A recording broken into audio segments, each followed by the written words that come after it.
Yeah, here in Kenya, there are two filmmakers who've been able to do self-distribution, and they use their own platforms.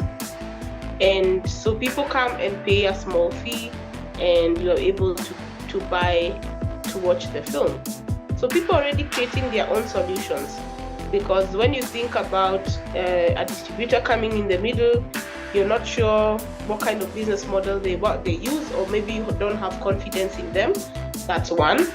But if you feel that you can do distribution for yourself and you have a platform, then why not?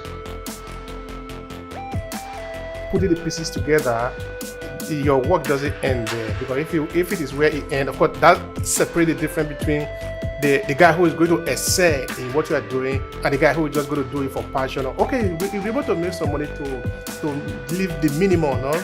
But you are going to see the difference, no? You could simply take this anywhere in the industry, no? You could look at Jay-Z, for example, or Rihanna, or many of these big industry players, no? Who have been able to excel so much. You see that they are not just artists as it were, but they're also business people. Either they know the business size of the content that they are creating. So I'm not saying that having exclusive and non-exclusive rights is the way, but make smart decisions, because this is your business, this is your baby, you've spent money to produce. So also equip yourself with skills of how all these TV stations and platforms acquire. Do they take exclusive rights? Are they taking multiple rights? And if so, are they paying for them? Which territories will your content show?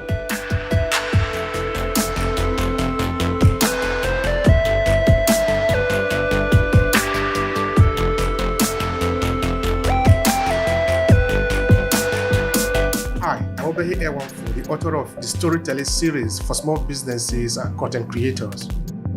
In Obehi podcast, we talk about the power of your story, your narrative, and why you should own your voice. Whether you are a small business owner, a content entrepreneur, or you simply want to build your influence, storytelling is probably going to be your best instrument to connect with your audience. So join the awakened few who are owning their voices. Now let's get started with today's episode.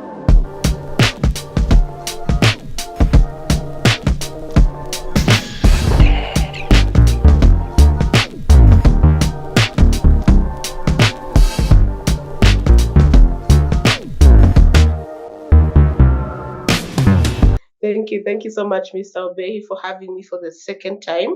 I believe our first time was pretty intense and a lot of resources and information was shared, and we said we'll follow this up.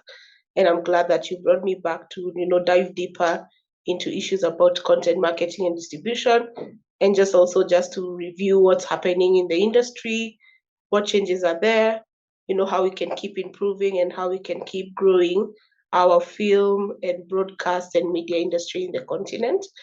But I'm really, really thankful for having me, and looking forward to the conversation. Thank you so much for that. The last time that we were here, we really had a good time, and people like what we shared here related to content. Of course, basically, content is a king. We will always say, because it helps us to be able to establish who we are, what we do, and how we do what we do, and of course, who we serve. And that is, of course, at the centerpiece of what we have today as a conversation in terms of content distribution. Now, let's start from the basis. I believe that there are some people out there who do not know what it even means by content distribution.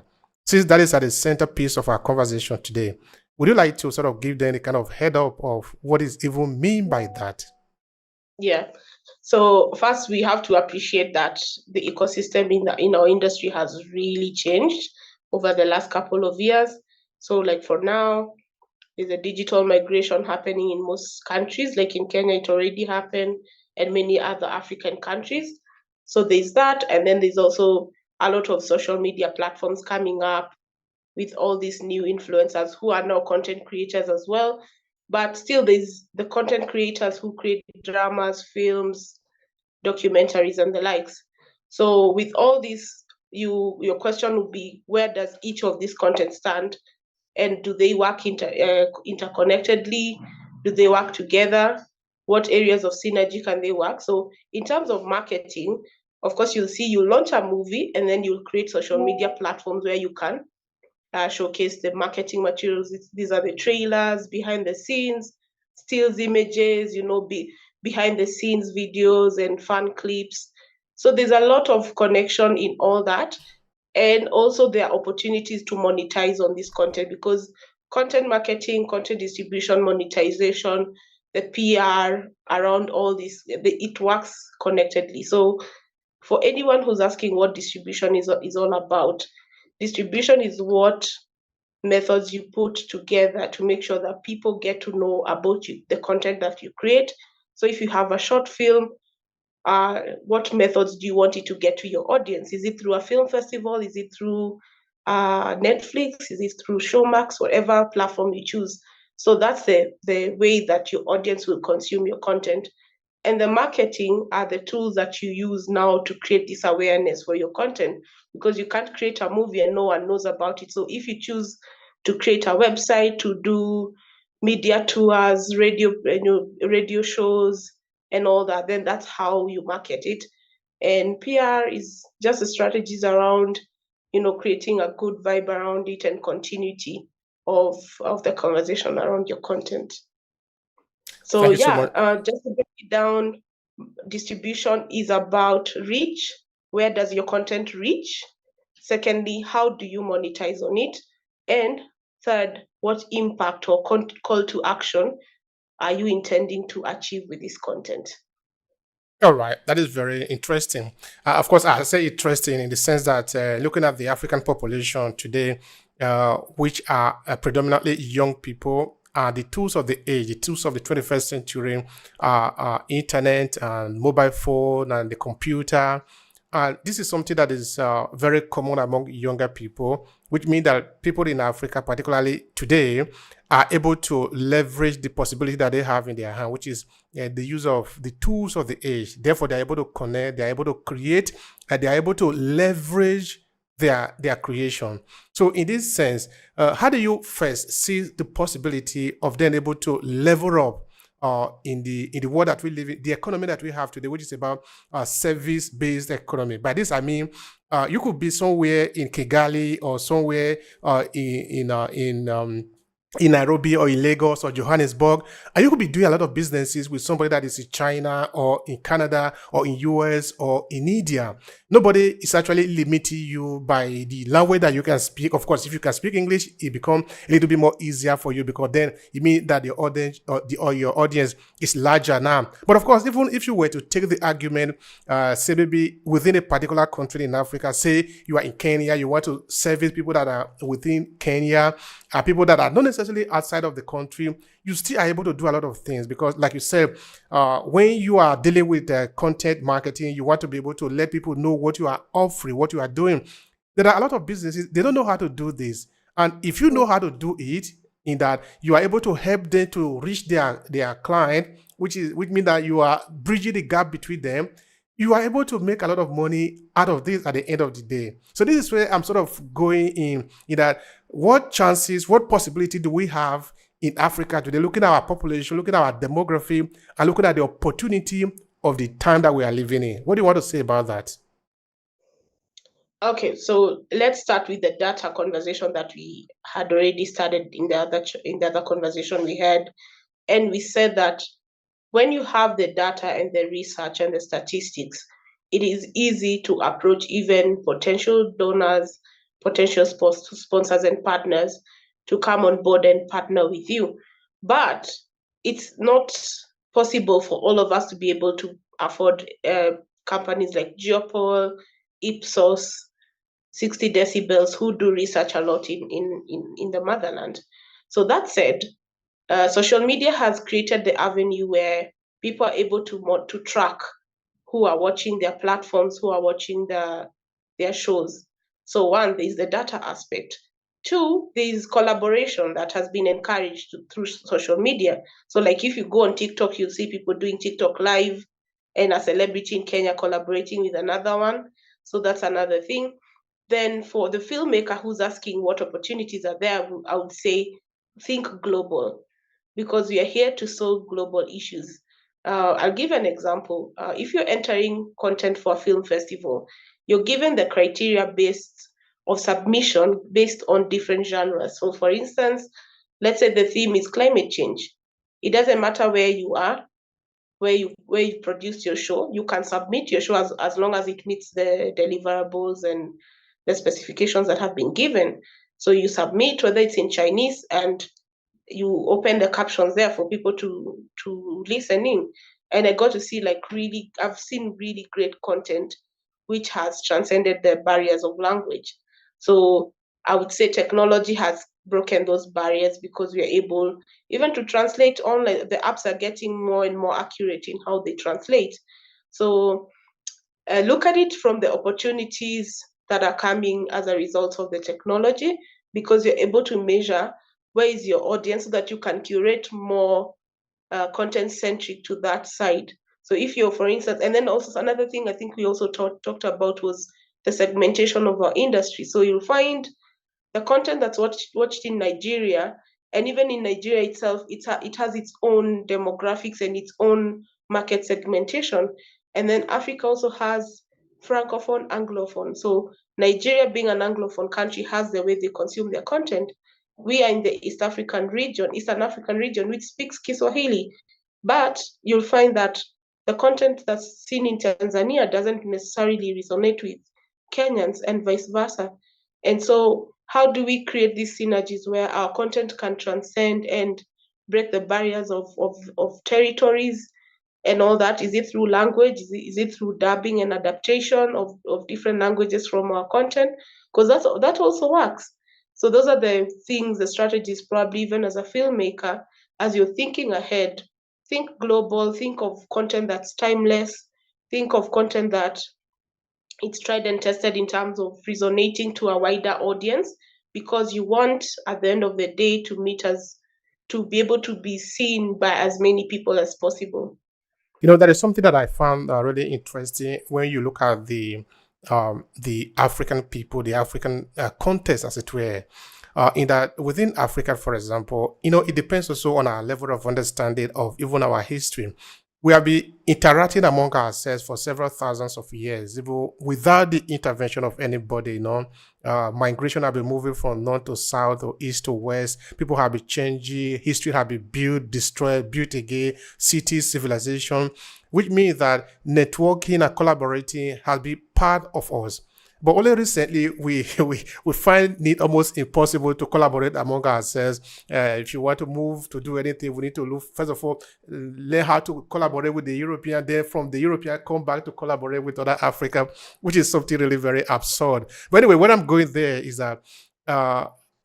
What chances do you see there for us able to network among ourselves as content creator, so that, like you were saying, maybe somebody is creating content in Nigeria, and this content, he or she want this content to be consumed in in Ghana, it would be very easy because we're just near neighbor there. Even if you were to go to South Africa or things like that, okay, because of the special connection. But say maybe you want to take this content continental wise in Africa. What do you see as a strategy to go about it so that it can be successful, in the sense that you can penetrate the local market within the African continent? Yeah, help me with that. Okay, one is through collaboration amongst ourselves. So imagine a project where, like I saw, Netflix had brought in people from different countries. So there's that appreciation and curiosity of each other's cultures. And that's something I really yearn to see people doing, like having script writers from Kenya, all these different crews from different sides, so that everybody's bringing a whole new and, fresh idea on the table, especially in the conceptualization stage. So how we go Pan-African is through collaboration. There's no magic around it. It's for you to sit down, network with people, attend these networking events, find who's creating who's producing what, and then work with them. Secondly, the other thing that you make sure that you go.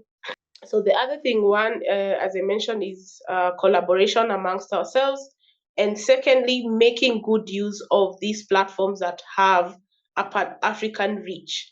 And VODs, I think, are doing that, because, like, right now, when you sell content to most of these VODs, they give you worldwide rights. So that can help you in marketing, because people will ask you, where can I watch your movie? And that's one of the challenges that I see with filmmakers, and even the audience will be asking, where will I watch this movie? You've shown me a trailer, but where is the movie? So the other thing is also, as a filmmaker, is make use or collaborate also with other social media platforms, or do a free or private screening on YouTube, so that people can engage. Because remember, also, you're not creating just for entertainment and monetization. Maybe you're creating so that you can pass a message. Like right now, here in Kenya, there are so many demonstrations going on, and if maybe you've created a movie around it, around social change and all that, then you need to know, maybe Netflix may not be the right platform to take your content. Maybe you need to take it to a free to air station which has more reach, and it targets the Kenyan who's on the grassroots.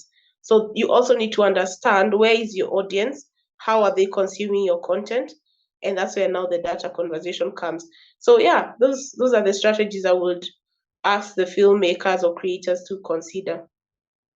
Thank you for that, Lucy.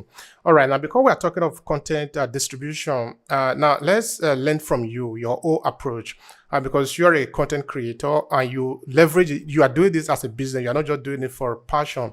So share with us, what is your strategy? How do you approach content marketing yourself?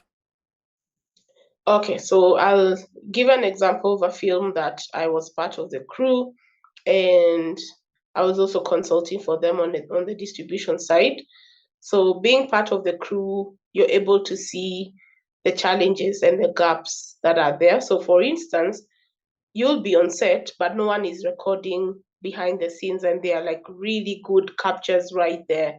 So those are the things I was able to point out, like, hey guys, have someone taking pictures of, this scene, it will really look good, just to create that hype and momentum, because also you want to build anticipation for the audience to wait for this film. So that's one, being on set and just having that appreciation of where the budget goes, what everyone's role is.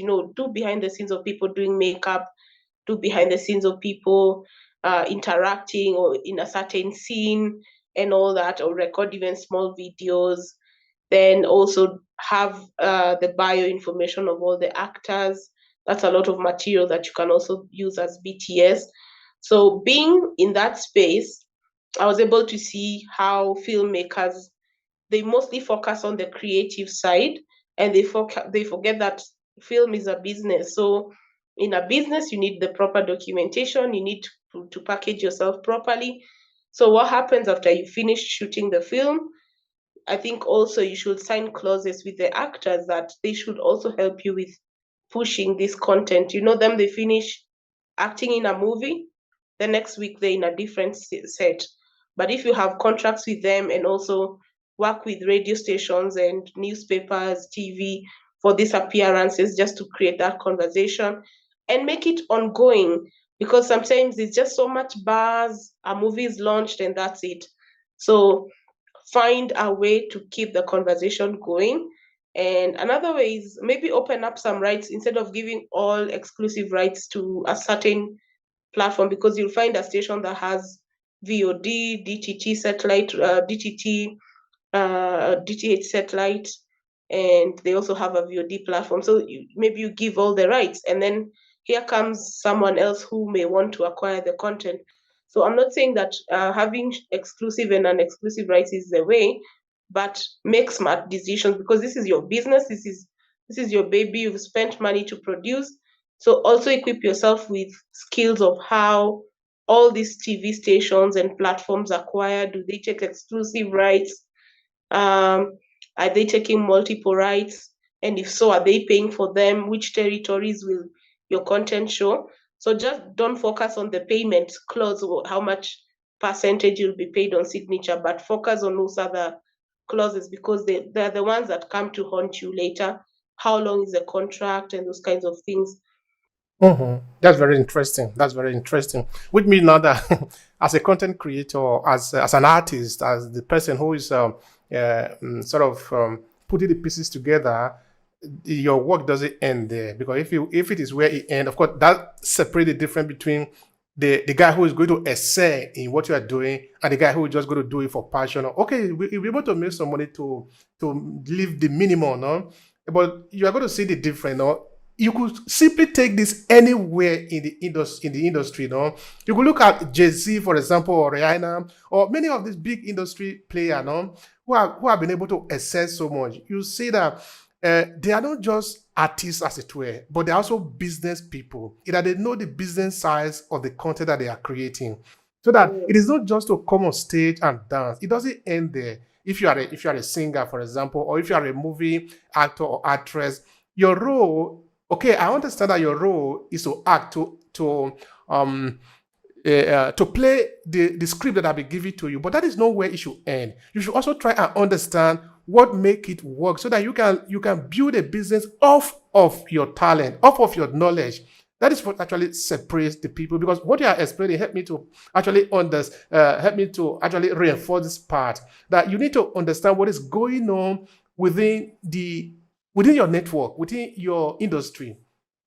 All right. Having said Yes. that, do you think that maybe there are some pitfalls that content creators should understand about distribution? What do you have to say about that? Yeah, because this is a never changing industry. So like what people are watching during COVID, and that's when like all these short video platforms really rose, because people are just looking for, stuff to keep them busy during that time. And then there's a season, probably based on the country you are. People are creating certain themed kind of content, also based on the culture. So have an understanding of where you are. You can. It doesn't mean that you have to follow what everyone is doing. You can always bring in a new idea. And come to think of it, we're not just talking about content to go on VOD, and they can only have enough of us. We are too many. There's every one of us is a creator, because you have a phone and you're creating a video, which you can say, oh, by the way, if I edit this one, it can be a good clip to maybe create awareness on a subject. And even mobile film festivals now. But that said, think of all the platforms you can sell your content. And I cannot exhaust the list. There are so many VODs, there are so many types of VODs, and they're coming up. They're free to airs, they're pay TV platforms, all these opportunities. And also, podcasts are coming up, and a lot of audio content. Is there a way you can repurpose this content? Because I feel you can get also value from one show. Like, for instance, let's say you're doing a lifestyle show and there's a lot of makeup, shoes. How about on the side, you also create interstitials that showcase lifestyle tips on dressing, on makeup, on hair, or just any tips from the celebrity. And as I said, make good use of these guys when they are on set, because once they leave, it may be hard to keep bringing them back. Hey, we need to shoot, and then enthusiasm will be gone. So make good use of that energy on set and say, hey guys, you're watching this, and just keep those clips. You're gonna edit them later for posting. And of course, as also we said, packaging yourself properly. So I think the pitfalls you're talking about is the lack of knowledge, first of all, because film schools probably they've now started to introduce the business side of the film industry, because I've been called also to listen to pitching ideas from film students, and I'm always there to capture the distribution side, and there's very little information of what is required. Then they want to create whatever. They have very good ideas. They have the storyboards, scripts, and all that. But my question at the end is always like, where are you taking this movie? Who are you making it for? Is it for the film festivals? Is it for streaming? Is it for pay TV? Who do you want to see this film? What age? Where are they? What do they like? How have you profiled your potential audience? And so once you start doing that and understanding also the industry itself in depth, then you'll be able to also make the work of the distributor easier. And remember, distribution doesn't necessarily mean a third party. Even yourself as a content owner, you're the distributor of your show. So it starts with self distribution, and then you can even break even by doing your own self distribution. I know a lot of people who've sold their shows and they are by themselves. or you hire someone in the department who understands this TV side. And there's a lot of stuff also that ties into that, like understanding the IP rights, understanding your rights as well. Because if it's a co-production, how do you divide these rights? If it's a commission project, you know that you don't own the IP. The IP is owned by the person who funded you. So I would say it's always good to do your research, even though you're passionate about filmmaking. Go into it as a business person with a plan from the beginning. As you're putting up a budget for production, have a proper budget for distribution, because it's not cheap, especially if you decide to do it alone. Even like if you produce a film and you need to go to festivals, most festivals may not pay for your accommodation and transport. Some do, especially for nominees, but not all of them. And you may approach your government and not all of them will fund you. And I think one of the things I should have mentioned earlier when we were talking about how to bridge these gaps is what's happening is our governments are signing treaties.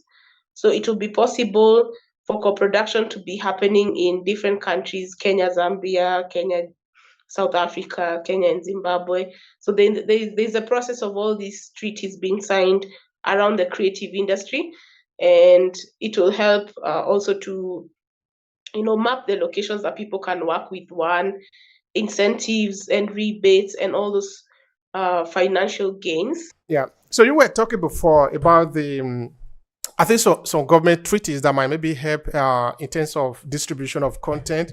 I don't know if you Mhm. want to elaborate a bit about that.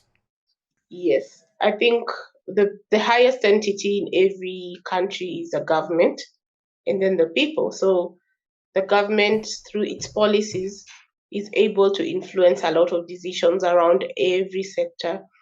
So every country is unique, obviously, and with their own unique ways of doing things and their own challenges. A lot of the countries are trying to make progress in terms of creating associations and guilds and all these platforms where filmmakers can have their own sit down and analyze what's working for the market and what's not working, and they're able to influence decisions at the government level. So I'll give an example. Like here in Kenya, I know Netflix and our government are were I was invited for our session where they were giving like insights on incentives that the government can create. I don't know, it's worked in other countries.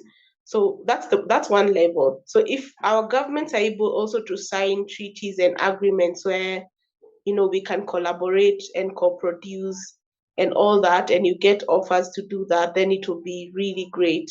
um that's top of my mind. That's what I would suggest. Now, I'm sort of also wondering because we are talking of distribution and we are looking at Africa, but of course, we could also look at uh, places where African people have influence. Maybe you are looking at Canada or UK or the United States, but of course, you are in Kenya. Maybe you are more concerned with what is happening in Africa, which for us is a good thing because we are concentrated on African diaspora, but of course also what is happening in Africa because our intention is to bridge the gap. Let us leverage our own experiences. Let us connect among ourselves. You benefit from me, I benefit from you. That is how we are actually going to grow. All right, now let's go back again to Africa because that is important for us. Now, in terms of content distribution or film distribution, movies or other content, which are the bigger players that are sort of dominating the market in terms of the distribution? Okay, so for Showmax and DSTV have been doing a lot of commissioned shows where they send out a brief to the industry. Yeah, so they send out a brief to the industry and they ask for people to send in proposals for a certain genre of content. For instance, let's say it's a movie, it's a feature film, and maybe this genre. So you and your team, you sit down, come up with the concept, and yeah, you present it to them for consideration, and they'll give you funding to produce it. The other thing that's happening is adaptation of different, um, for instance, Bollywood content. So you get the scripts in English, you adapt it to the language of the country. The other thing is adaptation of already done shows and adapted into different local languages. So that's another another thing that's happening a lot, trends. Yeah. So all those are the trends that are happening in terms of stuff coming in from outside and trying to grow the industry. So I think what I want to see more is our content traveling. If I produce a drama in Kenya, I want to see travel across Africa, across the world. And I think since you're mentioning also the diaspora people, and also the Black people everywhere who are conscious and looking for different Afrocentric kind of content, do they have a one-stop shop? So, well, there are all these platforms like Iroko, Africa Movie Channel, and all those that are trying to do that. And also, I'm seeing Netflix is also trying to buy more and more Afrocentric content. But also for them, it's also a game of numbers. Like they will support more of an industry that has more subs, because that's the problem that they probably experience here. They have so many Netflix accounts, but they are not monetized. So even when it comes to them investing back, probably there is a little hesitation there. But yeah, I would say DSTV definitely has been here for so many years. So they have, because who commands the industry? It's anyone who's able to reach every country with very little challenges. So DSTV, Showmax, of course, by extension, GoTV. And then in different regions, there are different players. So, like in East Africa, we also have Azam. In East Africa, we also have Azam. We also have Star Times and other little small players. Then now we go to the streaming side. I mentioned Showmax. They're also doing a lot. I'm sure you've seen a lot of promos, especially for lifestyle content and films and dramas. They're doing a good job. So regionally, I would say those are the ones. But also, if you go now to Nigeria, okay, so yeah, so like in Nigeria, the trend is probably uh, let's say that the cinema culture, which I think we started a conversation around last time, and I was telling you, like in Kenya, we have very few cinemas, so there's no vibrant cinema culture here, and even the films that are come on cinema, most of the people go watch the blockbusters. But marketing and selling a Kenyan film really does not work in the same way. But in the other side of West Africa, you'll see there's a cinema culture, or even in Ethiopia, where or just community-based screening places, or even in northern Nigeria, Kannywood.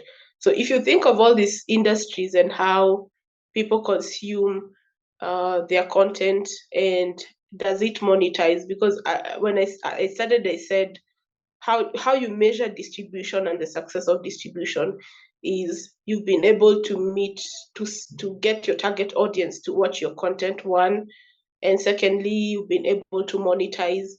And the impact can be monetary, it could be call to action, because if you're making a film to create awareness about election peace and all that, then it means you need to make sure that, well, people in diaspora can watch it, but they're not the ones living here and all that incitement. So making sure that the content is reaching these right people.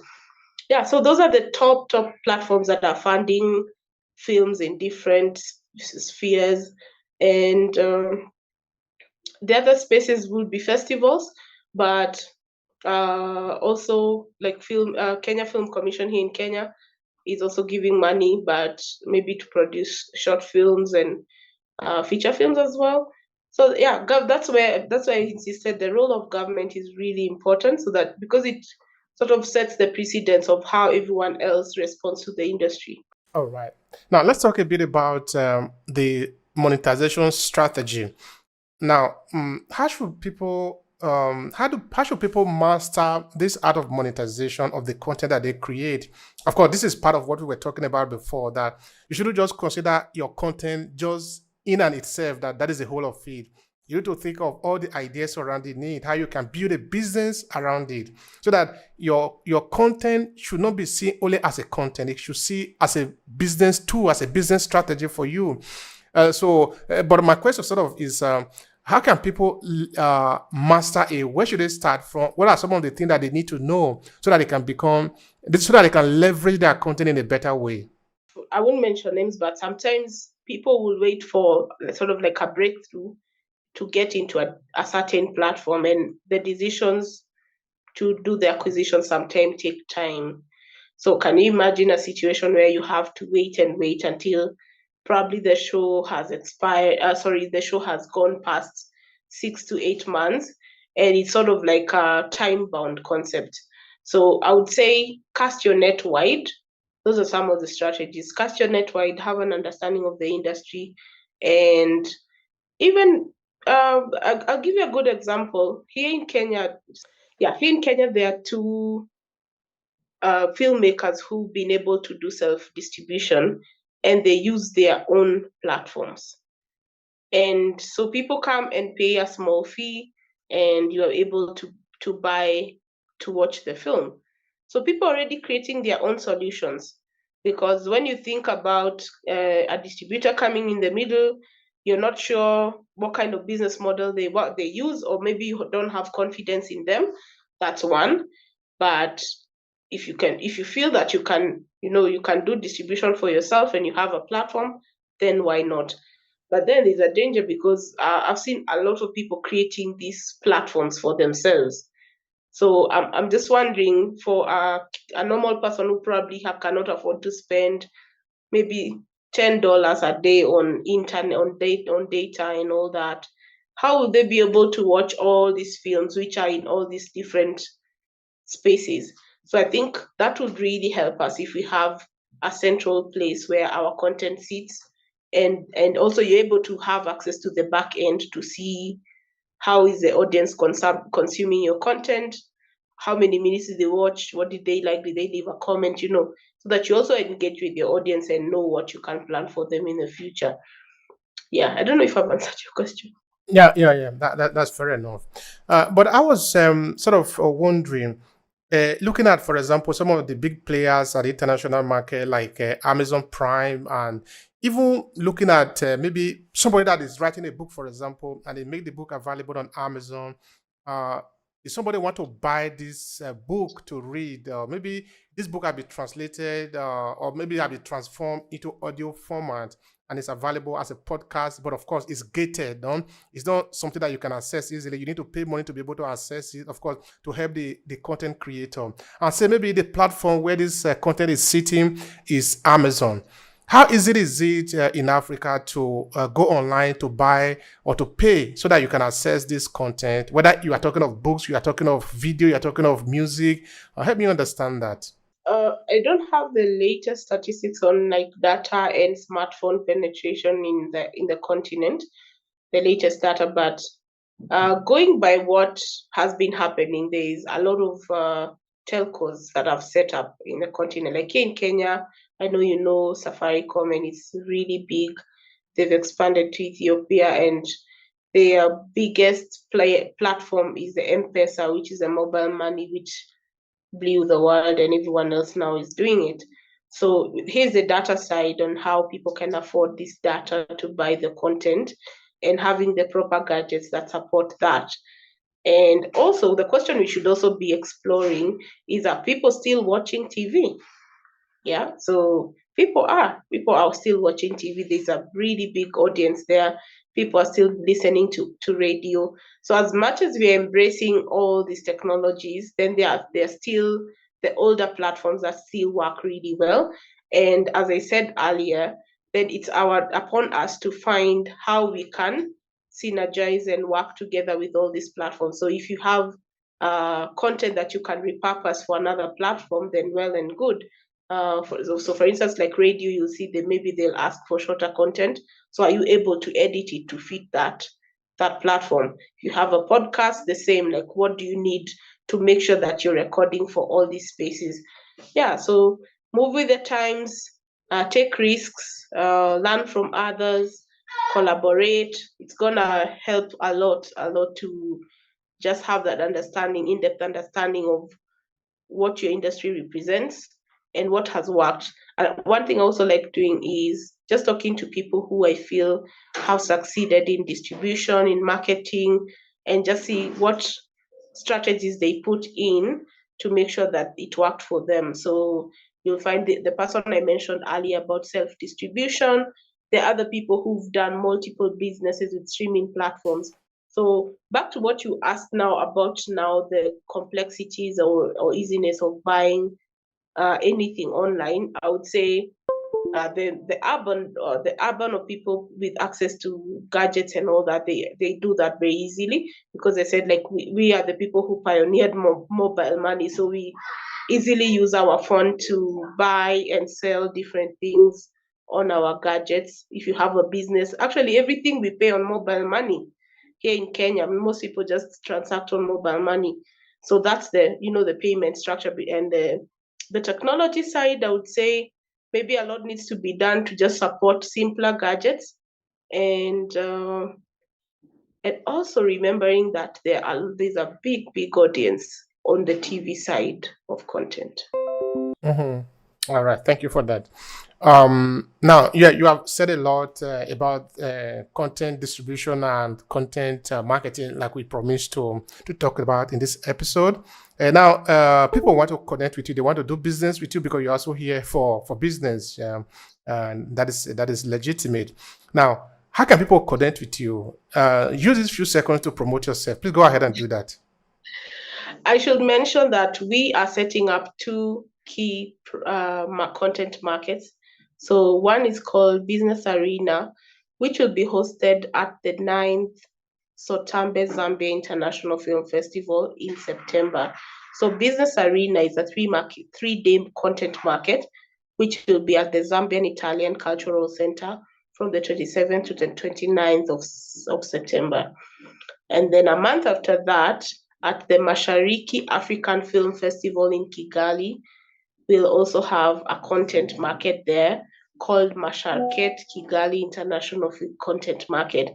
So I encourage filmmakers to just visit our social media pages. So for the Kigali market, search at Masharket, and for the Zambia event, search at Arena Zamif, Arena AREMA Zamif, ZAMIFF. Find us there on socials.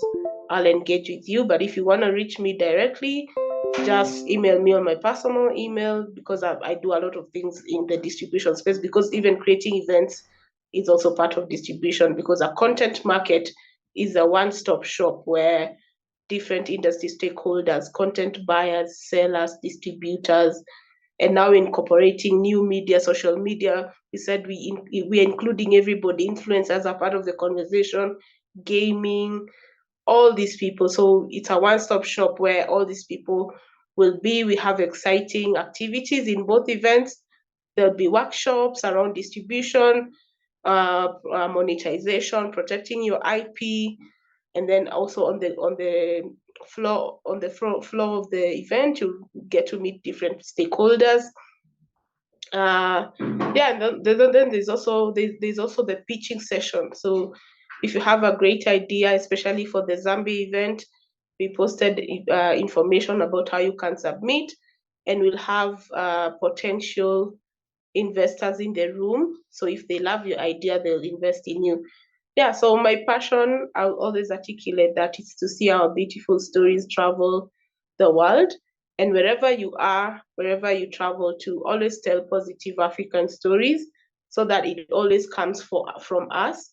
If you have a podcast, tell positive stories. There's so many beautiful stories that we never get to see. So it's your role to change the paradigm that a lot of injustices in the past through information have taken from us. So keep telling these stories, keep writing, keep networking, keep collaborating. The moment we do that, we help each other, we lift each other up. Let's build platforms that are going to build our industries. Let's see the industry become a profitable business, not a hobby anymore. It's no longer a hobby. This is a multi-billion business. So how do we ensure that every one of us is being able to access uh, these profitable ventures? So yeah, also encourage our governments to create proper film schools and incorporate business courses in them, so that there's an understanding not just of the technical side, but also of the business skills, and also encourage children to also start learning early. in terms of storytelling, and we have amazing stories. So keep telling them. I'm always happy to see all these stories, and yeah, looking forward to uh, collaborating with all of you filmmakers, distributors, broadcasters, everybody.